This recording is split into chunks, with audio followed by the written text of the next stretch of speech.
The room went silent when I walked in. Then the laughter started. "Test run husband is here," someone sneered. Glasses clinked, voices joined in, like a pack of hyenas. And then she appeared, my wife, my partner, my betrayer. A perfect smile painted on her face, red dress shimmering under the lights. She walked to me, slipped an envelope into my hand, and said loud enough for everyone to hear, "The first job of my firm is our divorce. Sign and leave." The crowd erupted. Laughter, applause. My humiliation served like champagne. I didn't speak. I didn't break. I just turned, walked out, and let the door close behind me. That's when the silence shifted from theirs to mine. And silence is where revenge begins. I built her dream from nothing. Every brick of that firm had my fingerprints on it. I was the quiet investor, the shadow that funded the spotlight she craved.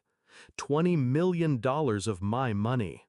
Every party, every trip, every client dinner, my accounts.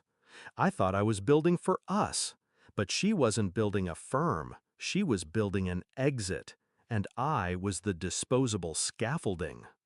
The betrayal hadn't come out of nowhere. I noticed her phone tilted away at dinner, the sudden late nights, the champagne bought without my card, but with my money. Then the whispers, the test-run husband jokes spreading among her circle. I was the practice round before her real life began. The envelope was just the performance. The betrayal had been rehearsed for months. But what she didn't know, I never fund what I don't control. I didn't rage. Rage is noise, and noise warns your enemy. I smiled on the ride home, logged in, and with a few keystrokes, I reversed the current of her entire empire. Cancellations first. The payments for the party? Gone. The caterers, the band, the decorator, all clawed back. Credit lines froze mid-toast. Then the trips. Paris in 2 weeks? Canceled. Cabo, Bali, Milan. Each one vanished with a click. And finally, the artery itself. The $20 million investment wired out of the firm's accounts into my own. Not stolen, not hidden, just reclaimed. Legally, quietly, permanently. She had wanted to serve me papers. I had just served her reality. Minutes after the transfer, my phone lit up. 1 call, then 10, then a flood. 456 missed calls in the first hour. Her number, her partner's, even her mother's. The empire she mocked me with had collapsed before the ink of my divorce papers touched the envelope. At the party, the lights would have flickered, the band silenced when the payment bounced, the staff walking out mid-toast. I imagined the guests watching her mask crack as the realization hit.